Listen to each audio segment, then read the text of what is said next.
صرف رسم دین کی اور عبادتوں کی رسم، تلاوتوں کی رسم رہ گئی ہے. بالکل صحیح بات ہے، بے شک ہے صحیح. اب اگر مسلمانوں کا جائزہ لیا جائے تو ان کی ووکیبلری میں نہیں ہے یہ کہ اللہ سے تعلق جوڑا جائے. جی بالکل. یعنی جو تعلق باللہ کا جو عنصر ہے جی وہ مسلمانوں کی زندگیوں سے نکل چکا ہے. بے شک. اللہ والا بننے کے لیے سب سے اہم ترین چیز اللہ سے تعلق جوڑنا کا. جی بے شک. باقی چیزیں جو ہیں یہ بعد کی ہیں. کوئی عورت آ کے آپ کے کپڑے بھی دھوتی رہے، جی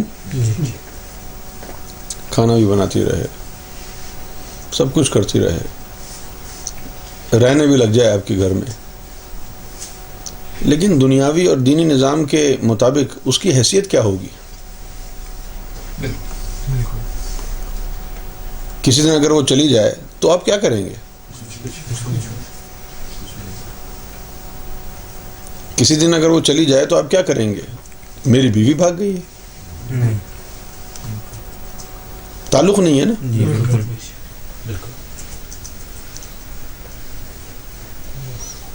یعنی سب سے جو بڑی چیز ہے یہ لمحہ فکریہ ہے. جی بے شک. The most important thing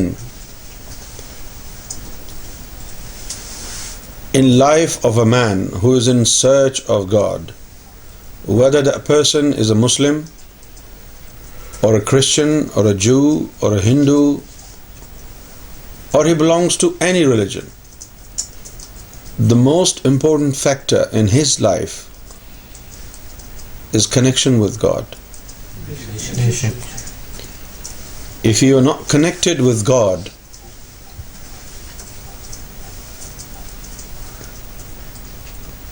then nothing is working for you.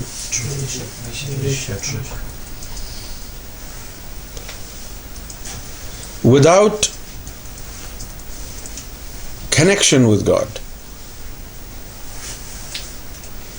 no worship is acceptable, and no worship is fruitful.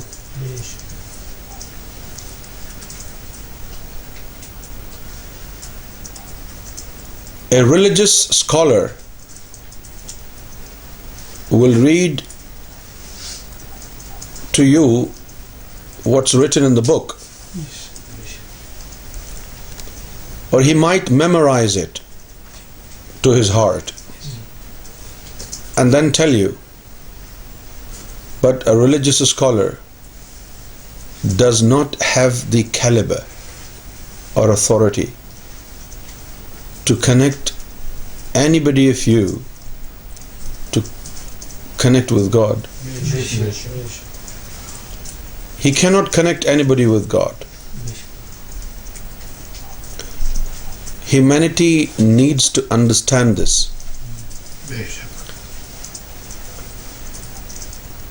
What's written in the Bible, in the Quran, in any other celestial book, a recitation, study, or reading of that book will not connect you with God. You need inner knowledge, knowledge of the heart, the knowledge that benefits. And not only knowledge of the heart, but revivalist of the heart. The one who revives the heart.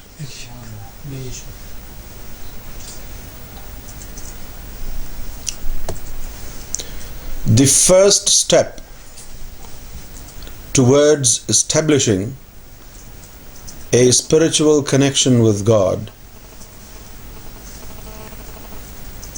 is to enlighten the heart with the remembrance of God. Unfortunately, people do not see a difference between remembrance of the God conducted by the heart and remembrance of God done verbally.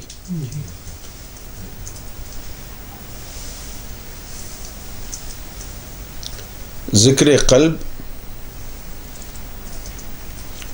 invoking upon God in your heart, with the tongue of your heart.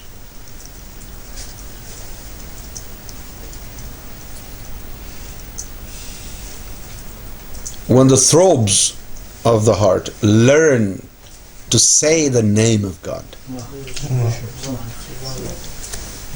A spiritual guide teaches your heart how to say the name of God.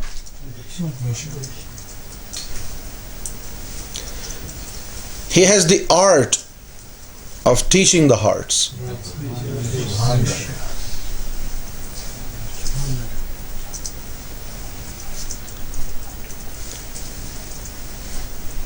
His sight is well spiritually equipped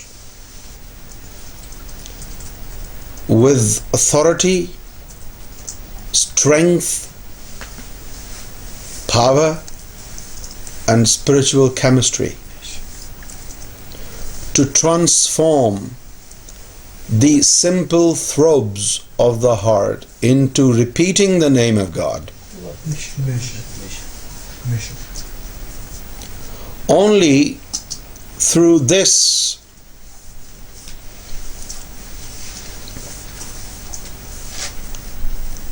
method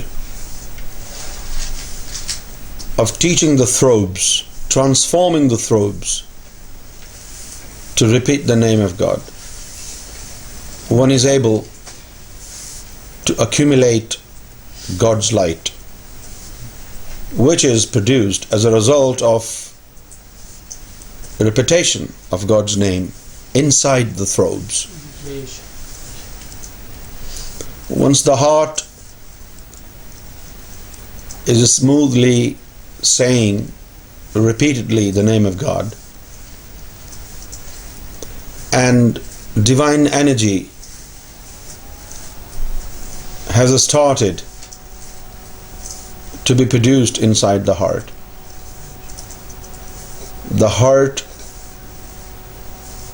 starts to get enlightened.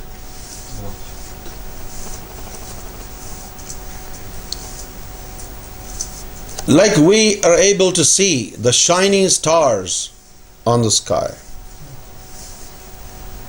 even if we do not know the name of any particular star, but because we are able to see it because it's shiny. In a similar way, His Holiness said, any shiny heart comes under the sight of God. And once the shiny heart comes under the sight of God, this is when the divine connection is established. And this is how a man is connected with God. And this is the true interpretation of the word Sirat al-Mustaqim. This is Sirat al-Mustaqim. Like when you drive a car, there are so many bends and so many right and left turns.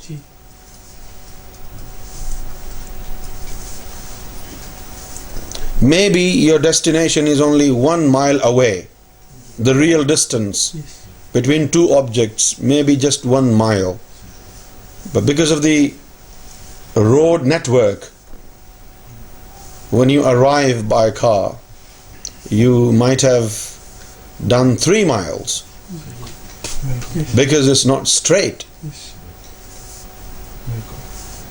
But if you can fly from object A to B, then you will cover the real distance. In a similar way, the outer form of the religion has too many zigzags. And it's a longer route to reach God. Really longer. The longest, I would rather say.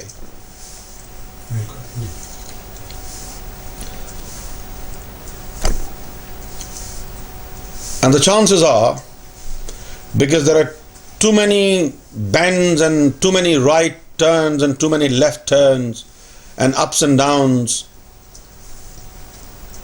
you may never reach God. However, like you were able to fly from object A to B and you cover the real distance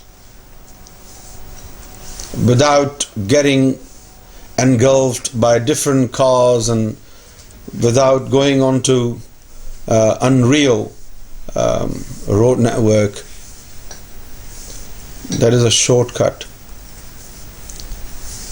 in spirituality. And that shortcut does not have any bends. The shortcut is straight from the heart to God.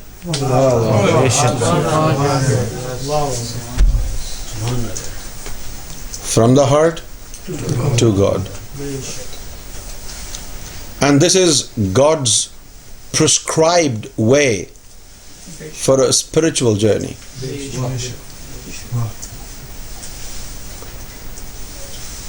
The famous saint in Pakistan, Sultan Haq Bahu, said, Shara Shariyat de mahal uchere.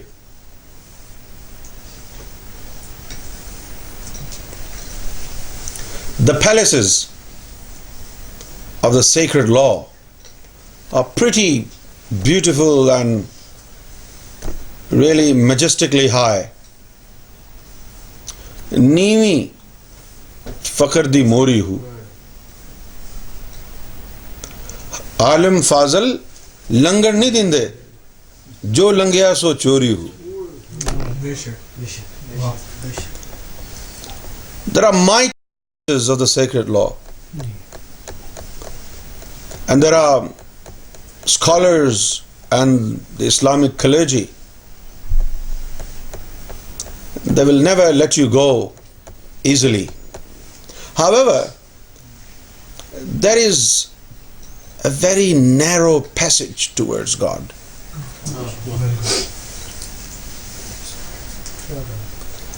And you want to make sure that when you're traveling to reach God, you're not spotted, you're not seen by anyone, so that nobody stops you. And that narrow passage is your heart.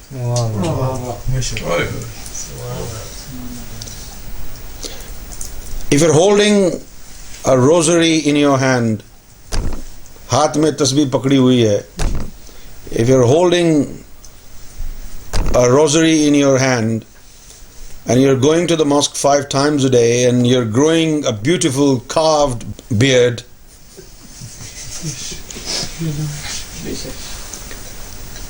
and you look like a scholar and you talk like a scholar, right? Then you will become so noticeable. True. People will start praising you. Yes.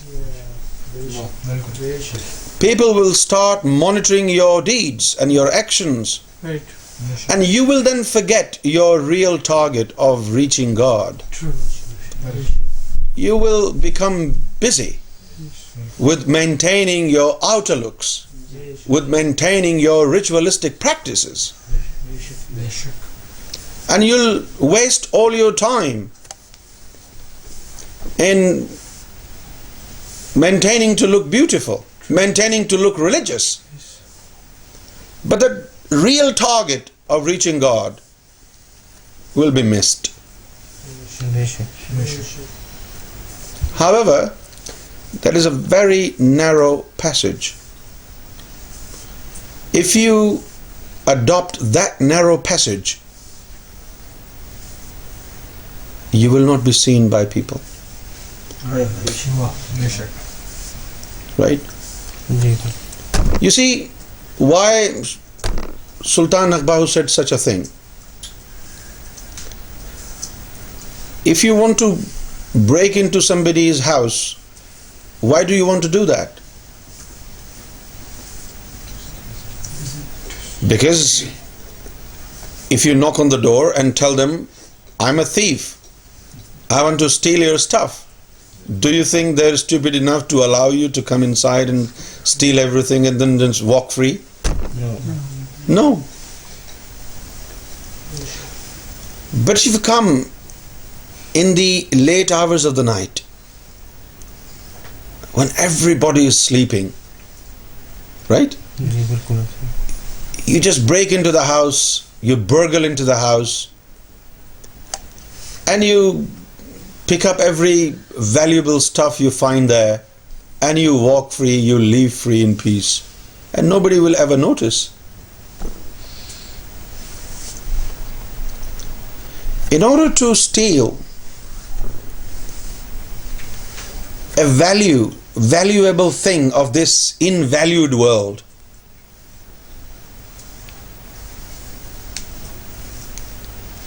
you break into houses at night time when everybody is sleeping.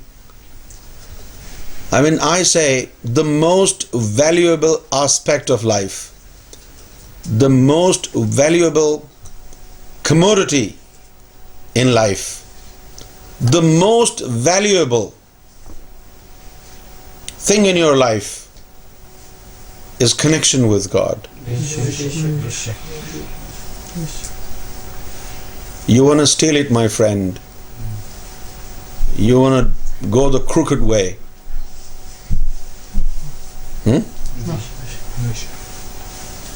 In presence of all these religious policemen who recite upon you the sacred law day and night, they will lead you to listening to them all your life, and you will never get to do anything practical.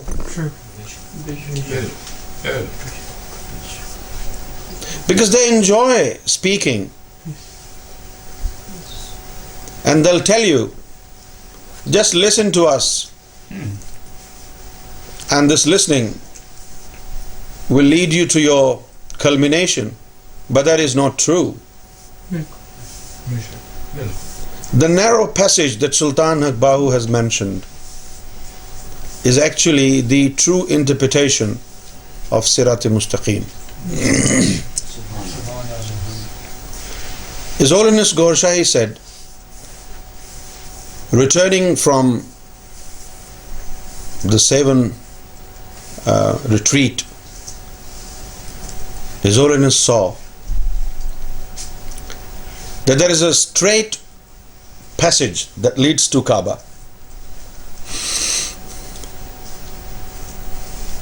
And Sarkar Gohar Shahi's follower is walking on that straight path.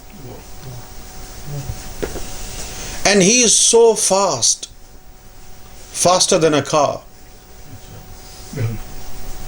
And Sarkar said, when I noticed why he is walking so fast, I noticed his heartbeats became his legs, became his feet. And he was walking at the pace of his heartbeats. And then His Holiness saw some horse riders, some really beautiful horse riders in different colors. And they were racing up on that passage that leads to Kaaba. But after a few minutes, either they turned right or they turned left. They could not continue to go straight. And then Sarkar Gohar Shahi said, those horse riders were ulama of Islam. And the man walking with the pace of his heartbeats is Zakir Qalbi.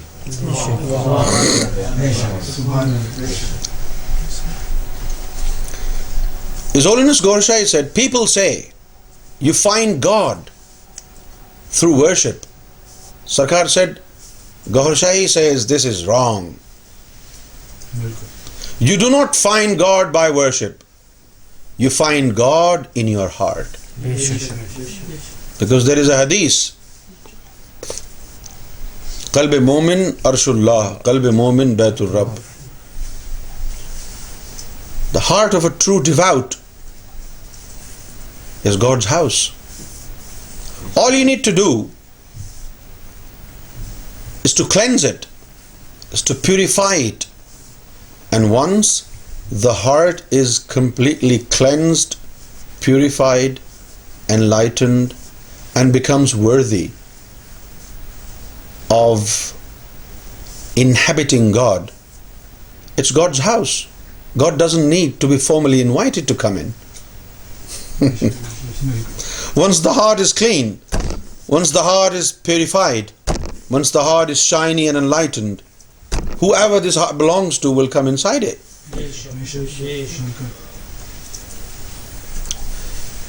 It is so simple with the help of His Holiness Gohar Shahi. Unfortunately, those who have become servant of their nafs, like a majority of ulama in this present era, these people who may be known as scholars of the religion, they are not aware of the divine path, of the straight path. That path does not initiate from the mosque. That path is inside your heart. Rahe Suluk, the spiritual path, emerges from your heart. From your heart to Arsh Ilahi. And every time your heart beats, Noor is generated. And you walk towards God with the speed of God's light. What could be a better way than this of reaching God? You cannot reach God by your own chosen method. The only possible, probable way of reaching God is the method prescribed by God Himself. No wonder God said that in Quran. God said, Ihdina as-sirat al-mustaqim. Guide us to the straight path. Sirat allazina an'amta alayhim. The path of those people that you have become pleased with. Ghayril maghdub alayhim. Not the path of those that earned your anger, and not those that are misguided. There are the two types of people that God has mentioned here. Maghdub and Dallin. Two. Misguided and those who earned God's anger.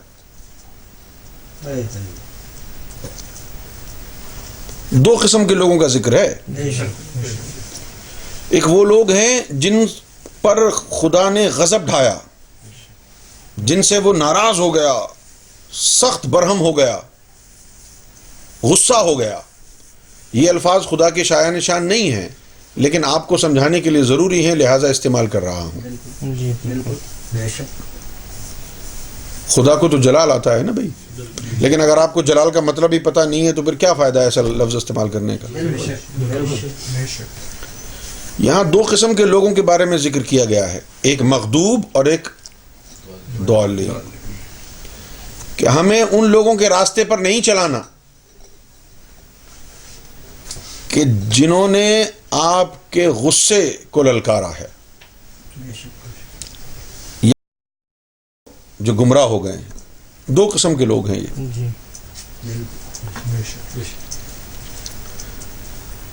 پہلے تو دیکھ لیں کہ گمراہ کون ہے.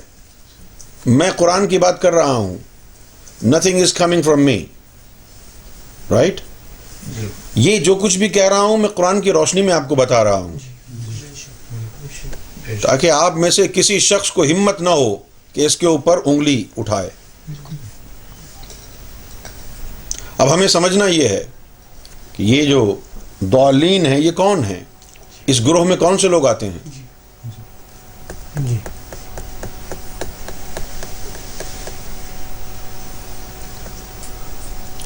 قرآن مجید کہتا ہے افمن شرح اللہ صدرہ للاسلام فہو علی نور من ربی فویل للقاسیات قلوبہم عن ذکر اللہ اولئک فی ضلال مبین. یعنی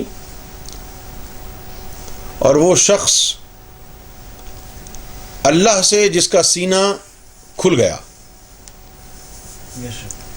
سلامت ہو گیا، فہو علی من نور ربی، اسی کو اپنے رب کا نور ملے گا. نور کیسے ملے گا؟ بیٹھے بیٹھے مل جائے گا، سینہ کھلے گا، اللہ کا نام جائے گا، رگڑا لگے گا نام کا، نور کا، اللہ کے نام کا رگڑا لگے گا تو نور بنے گا. تبھی کہا فہو علی نور من ربی. یہ لوگ جن کے سینوں کے اندر رب کا نام چلا گیا ہے انہی کو نور ملے گا. جی بالکل. اور فویل تباہی ہے قاسیات قلوبہم عن ذکر اللہ، ایسے لوگوں کی کہ جن کے دل اتنے سخت ہو گئے کہ اللہ کا ذکر سرایت نہیں کرتا. بے شک. نماز کوئی نہ پڑھتا ہو تو ضروری نہیں ہے کہ وہ گمراہ ہے، روزہ کوئی نہ رکھتا ہو تو ضروری نہیں ہے کہ وہ گمراہ ہے. لیکن ایک چیز قرآن نے ایسی بتائی ہے کہ اگر وہ چیز اس میں نہ ہو تو وہ یعنی پرومیننٹ مس گائیڈڈ ہے. بے شک. اگر وہ چیز ثابت ہو جائے تو پھر اس کے سجدے نہ دیکھنا، اجی یہ تو نماز بھی پڑھتا ہے، یہ گمراہ کیسے ہو سکتا ہے. اگر کسی کے قلب میں اللہ کا ذکر نہ جاتا ہو، جی اگر کسی کے قلب میں اللہ کا ذکر سرایت نہ کرتا ہو، دل کی دھڑکنوں میں اللہ کا ذکر داخل نہ ہوتا ہو، تو قرآن نے اس کو کھلی گمراہی کہا ہے. بے شک. دلال مبین کا مطلب یہ ہے کہ صرف یہ ایک چیز کافی ہے اس کے گمراہ ہونے کے لیے. اب اس کے سجدوں کو اور اس کی نمازوں کو اور اس کی تلاوتوں کو، اس کی داڑھیوں کو مت دیکھو. اگر یہ چیز ہو گئی ہے تو پھر کھلا گمراہ ہے، مزید کسی چیز کو دیکھنے کی ضرورت نہیں ہے. بے شک. اب یہ معلوم کیسے پڑے گا آپ کو کہ آپ کا دل اتنا سخت ہے کہ اللہ کا نام جا نہیں رہا؟ کیوں جی؟ جی بھائی جب دل میں آپ اللہ کا نام گھسانے کی کوشش کریں گے اور نہیں جائے گا تبھی آپ کو معلوم پڑے گا نا کہ میرا دل تو بڑا سخت ہے، اللہ کا نام جا ہی نہیں رہا ہے. جب آپ اس رستے پر آئیں گے نہیں تو پتہ کیسے چلے گا کہ آپ ہدایت پر ہیں یا آپ گمراہ ہیں؟ وہ تعلیم ہی آپ نے چھوڑ دی ہے، اس تعلیم کو ہی آپ نے بدعت قرار دے دیا ہے. یا وہ تعلیم جب آپ کے پاس نہیں ہے تو کتابیں پڑھ کے آپ صوفی اور مجدد اور ولی بن گئے ہیں. یہ آسپیکٹ جو ہے قرآن کا، اسلام کا، اگر یہ آپ نے فراموش کیے رکھا تو آپ دجال کے ہی سپاہی رہیں گے، کبھی بھی امام مہدی کی خوشبو کو بھی نہیں پا سکتے. بے شک. بے شک. آپ قرآن پڑھ کر کے دیکھیں خود. بھئی آپ نے مولویوں کے اوپر اپنا دین چھوڑا ہوا ہے، وہ تو بیڑا غرق کریں گے آپ کے دین کا. اگر قرآن آپ خود پڑھ لیتے تو آپ کو پتہ چل جاتا کہ کس کی پیروی کرنی چاہیے، کس کی نہیں کرنی چاہیے. قرآن مجید نے تو صاف کہہ دیا ہے وَلَا تُطِعْ مَنْ أَغْفَلْنَا قَلْبَهُ عَنْ ذِكْرِنَا. ایسے لوگوں کی اطاعت مت کرو، پیروی مت کرو کہ جن کے قلب کو ہم نے اپنے ذکر سے غافل کر رکھا ہے. مت کرو ایسے لوگوں کی اطاعت. میں عام لوگوں سے سوال یہ کر رہا ہوں، کیا ہمارے جو مسلمان ہیں کیا انہوں نے کسی مولوی صاحب کو عزت و توقیر دینے سے پہلے یہ سوچا ہے، اس کی پیروی کرنے سے پہلے یہ سوچا ہے کہ کہیں یہ وہ تو نہیں جس کا قلب اللہ نے اپنے ذکر سے غافل کر رکھا ہو؟ کیونکہ قرآن مجید میں ایسے لوگوں کی پیروی کرنے کی تو ممانعت آئی ہے. لیکن ہائے محرومی، وائے محرومی، یہ بات آپ کو کیسے معلوم ہوگی کہ فلاں مولوی کا دل اللہ کے ذکر سے غافل ہے یا نہیں ہے؟ کیونکہ آپ کا تو خود قلب غفلت کا شکار ہے. آپ کو کیسے پتہ چلے گا؟ یہ امت روایات میں کھو گئی، یہ امت خرافات میں کھو گئی. قلب میں سوز نہیں، روح میں احساس نہیں، کچھ بھی پیغام محمد کا تمہیں پاس نہیں.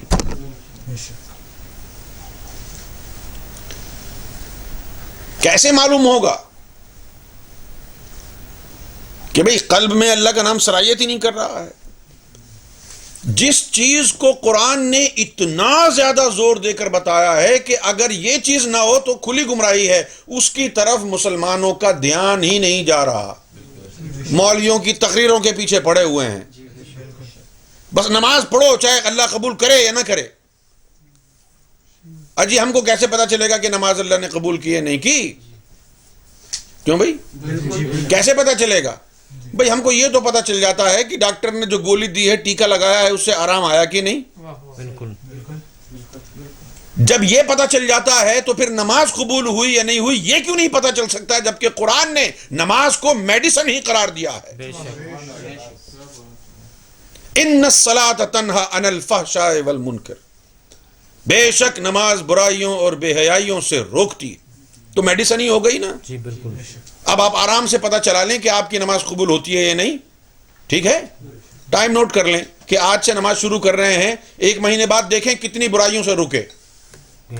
1 مہینے بعد دیکھا آپ نے کسی برائی سے نہیں رکا، 2 مہینے بعد دیکھیں پھر بھی نہیں کوئی فرق محسوس ہوتا، 1 سال بعد دیکھیں، 1 سال نماز پڑھنے کے بعد دیکھیں کہ بھئی 1 سال پہلے اتنی برائیوں میں تھا، آج اتنی برائیوں میں. اگر وہ گراف اونچا ہی جا رہا ہے برائیوں کا تو پھر آپ کیوں اپنے آپ کو بیوقوف بنا رہے ہیں کہ آپ کی نمازیں قبول ہو رہی ہیں؟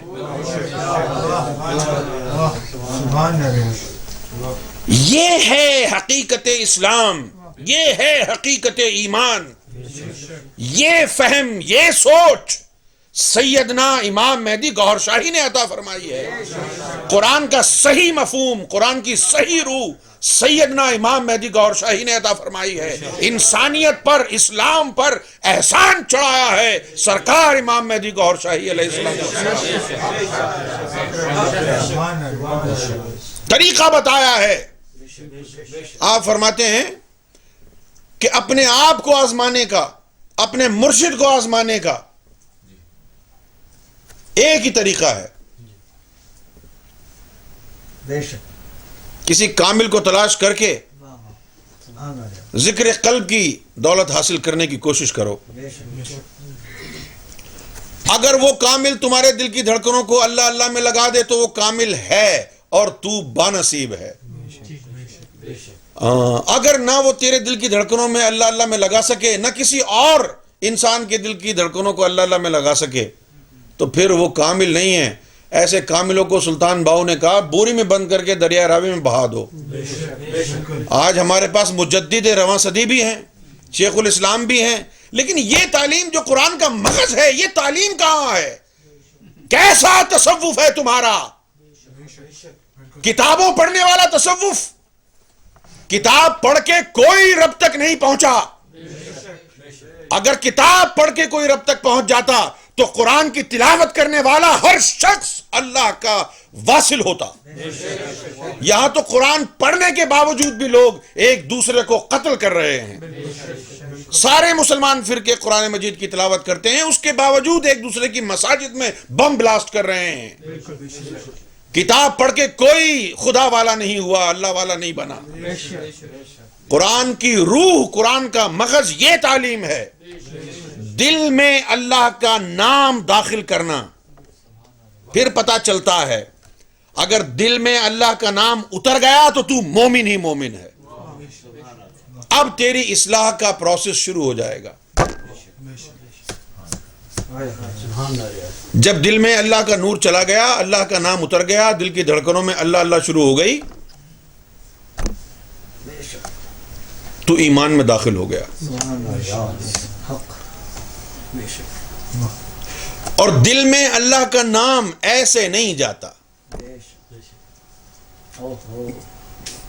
اس کے لیے اللہ کی پیشگی اجازت ضروری ہے. جیسے آپ کسی کے بڑے آدمی کے گھر پہ جاتے ہیں، ٹھیک ہے نا، تو بھئی آپ کیا کرتے ہیں؟ ہر بڑے آدمی کے گھر کے دروازے کے اوپر ایک بنا ہوتا ہے چھوٹا سا کیبن، اس کے اندر سیکیورٹی والے گیٹ کیپر بیٹھے ہوتے ہیں. اب ہمارے تمہارے، ہم تو عام لوگ ہیں، ہمارے گھروں کے اوپر کوئی نہیں بیٹھا ہوتا لیکن جو بڑے لوگ ہوتے ہیں ان کے گھر کے دروازوں پر کیبن بنے ہوئے ہیں، ان کے اندر سیکیورٹی اور گیٹ کیپر اور چوکیدار ہوتے ہیں. بالکل. اب اگر کوئی اجنبی آدمی جا کر کے فرض کیا کہ ہم آصف علی زرداری کے گھر بلاول ہاؤس چلے گئے یا 70 کلفٹن چلے گئے، تو آپ ایسے چلے جائیں گے اندر؟ آپ کہیں جا کے کہ بھئی میں نعمان آیا ہوں نارتھ کراچی سے، آصف علی زرداری سے ملنا ہے، تو چوکیداری بھگا دے گا آپ. صحیح بات ہے.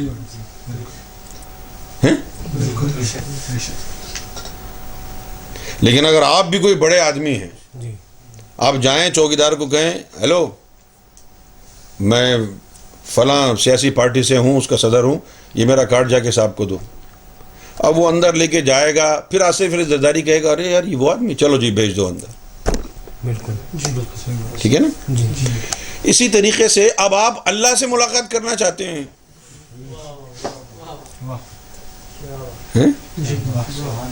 پہلے تو کسی کو بھیجیں اللہ کے پاس کہ بھائی میں نے آپ سے دوستی کرنی ہے، کیا کروں میں؟ صحیح بات ہے. یہی لوگ جو اللہ سے دوستی کرانے کا کام کرتے ہیں، ان کو قرآن نے وکیل کہا ہے، اور کہا کہ اللہ جسے گمراہ کرنا چاہے اس کو کوئی وکیل ملے گا ہی نہیں. تو اگر اللہ کسی کو ہدایت دینا چاہے تو اس کو مل جائے گا نا وکیل. وکیل کیا کرتا ہے؟ تم وکیل کے پاس جاؤ، وکیل کون سا؟ اللہ سے ملانے والا وکیل، جس کو قرآن نے وکیل کہا ہے. آج کے پاکستان میں جن کو وکیل کہتے ہیں وہ اصل میں بڑوے ہیں، وہ وکیل نہیں ہیں، وہ بڑوے ہیں. یہ جو وکیل ہے اس کو قرآن نے ولی مرشد بھی کہا ہے. قرآن نے اس کو ولی مرشد بھی کہا ہے. قرآن نے اس کو ولی کہا ہے. قرآن نے اس کو صالحین کا گروپ بھی کہا ہے. قرآن نے اس کو شہداء کا گروپ بھی کہا ہے. آپ ایسا کوئی اللہ کی طرف سے مامور من اللہ ولی مرشد ڈھونڈ لیں جو آپ کی اللہ کی بارگاہ میں وکالت کرے. اس مرشد کی بارگاہ میں جا کے کہیں کہ حضرت میں اللہ سے واصل ہونا چاہتا ہوں، اللہ سے تعلق جوڑنا چاہتا ہوں. تو جو سچا ولی مرشد ہوتا ہے وہ کیا کرتا ہے؟ اس انسان کے حلیے کو اللہ کے پاس لے جاتا ہے بیت المعمور میں. اللہ تعالیٰ پوچھتا ہے اس کو کیوں لے آئے؟ وہ کہتا ہے تجھ سے دوستی کرانے کے لیے. اب اگر اللہ نے اس سے دوستی کرنی ہو، اللہ نے اگر اس سے دوستی کرنی ہو تو پھر اللہ تعالیٰ فرشتوں کو حکم دیتا ہے کہ جاؤ بھائی یہ جو وکیل ہے اس کے ساتھ چلے جاؤ نیچے اور فلاں آدمی کا قلب جاری کر دو، ہمارا نام اس کے دل میں بسا دو. تو پھر اس وقت دل کی دھڑکنوں میں اللہ کا نام داخل ہو جاتا ہے. یہ ہے پیشگی اجازت مومن بننے کے لیے. یہاں تو بس ماتم کر کے ہی لوگ مومن بن گئے ہیں. بالکل. یار مومن بننے کے لیے اللہ کی اجازت کی ضرورت ہے. یہاں لوگ گھر بیٹھے ولی اور مجدد بن گئے ہیں، گھر بیٹھے مجدد بن گئے ہیں. تبھی تو اسلام آباد میں دھرنا دیا، اسلام آباد میں دھرنا دیا، 200-250 آدمی بیچارے بیمار ہو گئے، اور کیا حاصل ہوا؟ ٹماٹر بھی نہیں، کچھ حاصل نہیں ہوا. اب جگہ جگہ مارے پھر رہے ہیں سیاست کے لیے. اسی سیاست کے اوپر 2002 میں یہ لعنت بیچ چکے تھے, اسی سیاست پر. یہ وہی لوگ ہیں جو ہوم میڈ اسپرچل ریسیپی ہیں, ہوم گرون چکن ہیں یہ, بلکہ ہوم گرون پگز ہیں یہ, گھر کے پلے ہوئے خنزیر. مومن بننے کے لیے اللہ کی پیشگی اجازت ضروری ہے. اللہ کا حکم ہوتا ہے تب اللہ کا نام انسان کے قلب میں ڈالا جاتا ہے. اچھا, یہ تو ہو گیا اللہ کی منظوری کہ اللہ منظور کر لے کسی کو اپنا دوست بنانا, تو پھر اس کے قلب میں اللہ کا نام داخل کر دیا جاتا ہے. اور جناب اگر اس کے وائس ورثہ اللہ کی طرف سے انکار ہو جائے, اللہ تعالیٰ کہے نہیں بھائی میں نے اس بندے سے دوستی نہیں کرنی, تو ایسے لوگ ہیں جن کو کہا جاتا ہے مردود, جن کو اللہ نے رد کر دیا, جن کو اللہ نے رد کر دیا.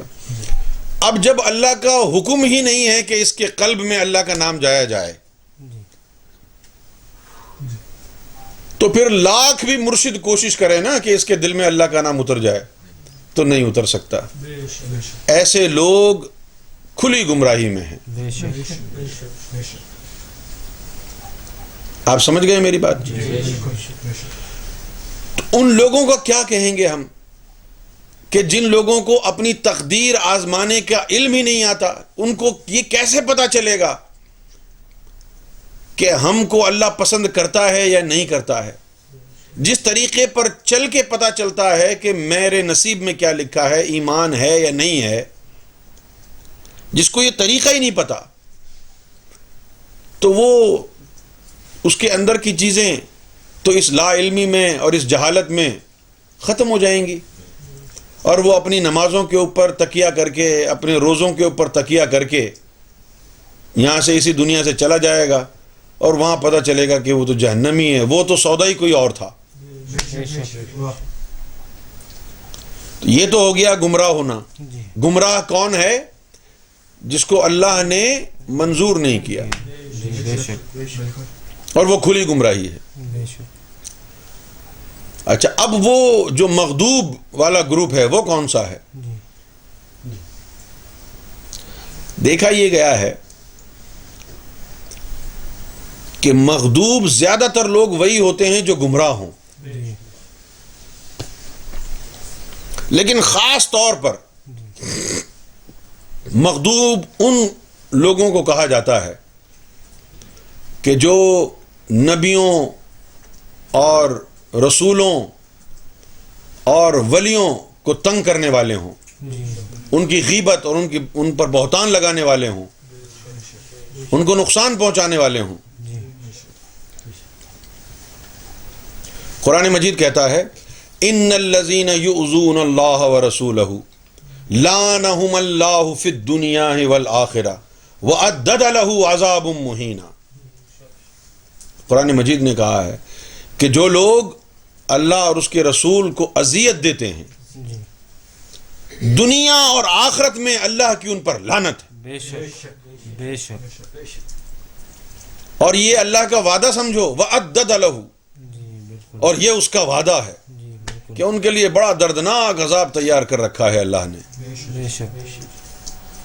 یہ لوگ جو بلا تحقیق سیدنا امام مہدی گوھر شاہی کی بارگاہ میں گستاخیاں کرتے پھرتے ہیں, کفر کے فتوے لگاتے ہیں, گستاخی رسول کے فتوے لگاتے ہیں, اللہ کے دوستوں کو تنگ کرنے والے ہیں, خواہ سنیوں میں ہوں, خواہ شیعوں میں ہوں, خواہ وہابیوں میں ہوں, کسی بھی فرقے سے ہوں, جو بلا تحقیق کفر کے فتوے لگاتے ہیں اللہ کے دوستوں پر, یہ وہی لوگ ہیں جو اللہ کا غضب کما رہے ہیں. بے شک بے شک.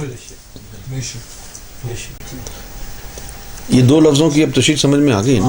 کیا بات ہے مالک, سبحان اللہ, سمجھ میں آ گئی نا؟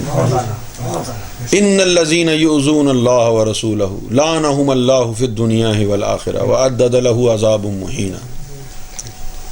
کہ جو لوگ اللہ اور اس کے رسول کو اذیت دیتے ہیں, تکلیف دیتے ہیں, بھئی اذیت کیا ہوتی ہے؟ جی وہ بالکل اذیت یہ نہیں ہوتی کہ آپ کوئی جسمانی طور پر ہی ان کو یعنی نقصان پہنچانے کی کوشش کریں.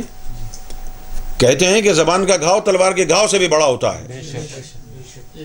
جو لوگ ان کی بارگاہ میں گستاخی کرتے ہیں، تانا دیتے ہیں، جو ان کی بارگاہ میں بے عزتی کرتے ہیں، عجیب و غریب جھوٹی باتیں ان سے منسوب کرتے ہیں، ان کے دل کو دکھاتے ہیں، یہ تمام اذیت کے ہی زمرے میں آتا ہے. اور آپ دیکھ لیں کون کون اللہ اور اس کے رسول کو اذیت دے رہا ہے، اللہ کے دوستوں کو اذیت دے رہا ہے. اور دوسری بات اسی ضمن میں آپ کو حدیث قدسی سے پیش کروں گا. اللہ تعالیٰ ارشاد فرماتا ہے کہ جس نے میرے ولی کو اذیت دی، پہلے تو میں نے آپ کو قرآن مجید کی آیت بتائی اللہ رسول کی اذیت دینے والی بات.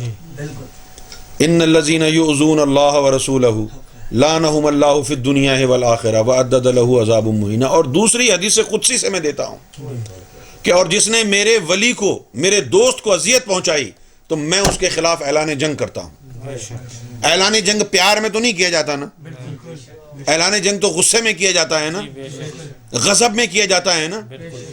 یہ لوگ جو رب کے دوستوں کو تکلیف پہنچاتے ہیں، یہ لوگ جو رب کے دوستوں پر بہتان لگاتے ہیں، تکلیف پہنچاتے ہیں، مخالفت کرتے ہیں، ان لوگوں سے رب نے اعلان جنگ کر رکھا ہے.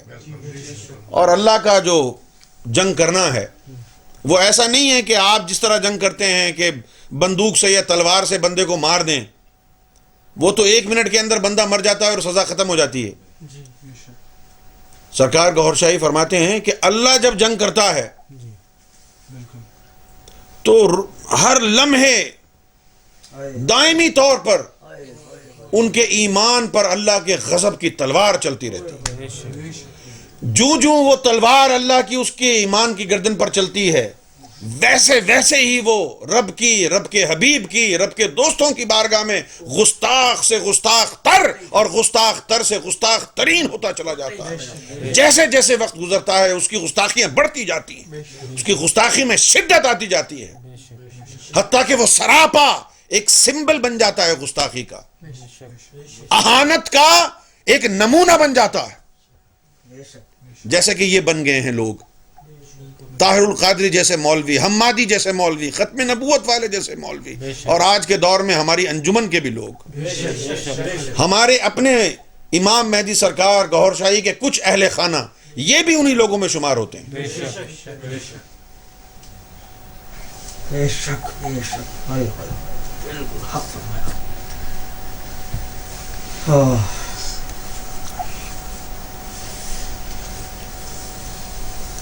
غضب جو مغضوب ہے، جو یہاں پر لفظ ہے نا غیر المغضوب علیہم، ان لوگوں کا راستہ ہم کو نہیں چاہیے جن لوگوں نے آپ کو ناراض کر دیا ہے. رب ناراض کیسے ہوتا ہے؟ اب آپ اگر غلط راستے پر جائیں، گمراہ ہو جائیں، اس کے اوپر اللہ تعالیٰ ناراض نہیں ہوتا، آپ جہنم میں جائیں گے پھر، سمپل. جی بالکل. لیکن جو رب کو ناراض کرنے والی بات ہے وہ یہ ہے کہ رب کے مقرر کردہ نمائندوں کو تنگ کیا جائے، نبیوں کو، ولیوں کو، فقراء کو، اور ان سب کو تنگ کر لیا آپ نے. اس کے بعد آخر میں اب ذات آ گئی ہے وہ جس کے لیے سورہ یاسین نے فرمایا وَكُلَّ شَيْءٍ أَحْصَيْنَاهُ فِي إِمَامٍ مُبِينٍ، کہ امام مہدی کی ذات وہ ہے جس میں سارے نبیوں کا تصرف آ گیا، اوصاف جمیلہ آ گئے، اوصاف حمیدہ آ گئے، سارے مرسلین کی تعلیم، طاقت، تصرف، علوم سارے کے سارے امام مہدی کے اندر جمع کر دیے. اور پھر یہی نہیں کہ انبیاء اور مرسلین کے ہی اوصاف جمع کیے امام مہدی میں، رب نے اپنا تصرف بھی امام مہدی میں رکھ دیا ہے. نبیوں اور ولیوں کی گستاخی کرنے والے اللہ کا غضب کما رہے تھے، اب جو سب کا کمبائنڈ ایک پرسنالٹی آ گئی ہے جس میں سارے نبیوں کا تصرف شامل ہے، سارے مرسلین کا، ولیوں کا، فقر، عشق، رب کی خود ذات اس میں آ کے موجود ہو گئی ہے. اب اگر ان کی بارگاہ میں ایک ٹیڑھا لفظ بھی بولا تو پھر اللہ کیسی خطرناک جنگ کرے گا آپ کے ساتھ. بے شک بے شک. سرکار امام مہدی گوھر شاہی کی بارگاہ میں اونچا نیچا لفظ جو بولا تو اللہ کے غضب کو دعوت دو گے, بے شک اللہ اعلان جنگ کر دے گا تم سے. بے شک. لہٰذا اپنی زبانوں کو سنبھالنا چاہیے. جہاں تک اس بات کا تعلق ہے کہ آپ کو یہ بات سمجھ میں نہیں آتی ہے کہ گوھر شاہی امام مہدی کیسے ہیں, تو پھر اس کا ایک مہذب طریقہ ہے سوال کرنے کا. ہم یہ تمام باتیں کر کے یہ اشارہ نہیں دے ہم سے ڈرو, ہم سے بات نہیں کرو, بس ڈرو ورنہ جہنمی ہو جاؤ گے. یہ نہیں ہے مقصد اس بات کرنے کا. بات کرنے کا مقصد یہ ہے کہ اپنے ایمانوں کو بچاؤ. اگر شک ہے تو اس کی تسلی اور تشفی کے لیے, اس کے حل کے لیے ہم سے تہذیب کے دائرے میں رہتے ہوئے سوال پوچھو. اگر ہم جواب نہ دیں تو پھر ہم مجرم ہیں. بھئی اس بات میں تو ہم بھی متفق ہیں اور آپ کو بھی متفق ہونا چاہیے کہ اصل امام مہدی وہی ہے جس کو اللہ نے مرتبہ مہدی دے کر بھیجا ہے. کیوں؟ کیا اس بات میں کوئی بھی شخص جو اسلام پر عمل پیرا ہے, قرآن کو مانتا ہے, اللہ کو مانتا ہے, کیا کوئی بھی شخص اس میں دو رائے رکھے گا؟ امام مہدی, اصل جینون امام مہدی کون ہے؟ جس کو اللہ مبعوث فرمائے, جو من جانب اللہ ہو, مامور من اللہ ہو, وہی اصل امام مہدی ہے. تو آئیے ہم مل کر کوشش کرتے ہیں یہ جاننے کی کہ آیا کیا گوھر شاہی من جانب اللہ امام مہدی ہیں یا نہیں ہیں. اگر گوھر شاہی من جانب اللہ امام مہدی نہیں ہیں تو پھر آپ نہ مانیں, آپ پر کوئی گناہ نہیں, ٹھیک ہے. لیکن اگر وہ ہیں تو پھر تو آپ کو ماننا پڑے گا. لیکن یہ جاننے کی کوشش تو کریں گے نا آپ. تحقیق تو ضروری ہے. بغیر تحقیق کیے اگر اندھیرے میں, جہالت میں آپ نے من جانب اللہ مقرر کردہ امام مہدی کو جھٹلا دیا تو اپنا ٹھکانہ جہنم میں بنا لیا. اس بات کی تو فکر کریں آپ. بھئی تحقیق کریں گے تو پھر نتیجہ نکلے گا نا کہ من جانب اللہ امام مہدی ہیں یا نہیں ہیں. ابھی آپ نے تحقیق ہی نہیں کی ہے, کھوج ہی نہیں لگائی ہے, قرآن و حدیث کے معیار پر پرکھا ہی نہیں ہے, ان کی تعلیم کو جانچا نہیں ہے, ان کی شخصیت کو دیکھا نہیں ہے. یہ چاند سورج حجر اسود میں نشانیوں کا مقصد کیا ہے, معنی کیا ہے, اس کو جاننے کی کوشش ہی نہیں کی ہے. بس جو آپ کے دل میں بغض اور حسد آ گیا ہے سیدنا امام مہدی گوھر شاہی کے لیے, اس بغض اور حسد کی بنیاد پر آنکھیں بند کر کے, دل بند کر کے, کان بند کر کے ہر حق کو جھٹلاتے چلے جا رہے ہیں اور خدا کے غضب کو دعوت دے رہے ہیں.